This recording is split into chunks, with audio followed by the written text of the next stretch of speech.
അങ്ങനെ show of ഒക്കെ കാണിച്ച് നടന്നു പോകുമ്പോഴാണ് അവളുടെ ചേട്ടൻ അവളെ ഫോണിൽ വിളിക്കുന്നത്. കൊറിയയിലെ ഒരു വലിയ പണക്കാരന്റെ മകളാണ് നമ്മുടെ സിറി.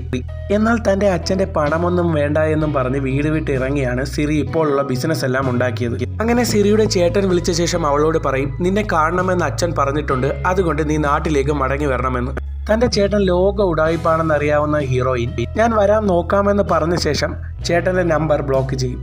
എന്നാൽ നമ്മുടെ ഹീറോയിന്റെ ചേട്ടന്റെ വൈഫിന് ചേട്ടനേക്കാൾ അസൂയ കൂടുതലായിരുന്നു. എന്തിനായിരിക്കും അച്ഛൻ ഇപ്പോൾ സിറിയെ വീട്ടിലേക്ക് വിളിച്ചത്?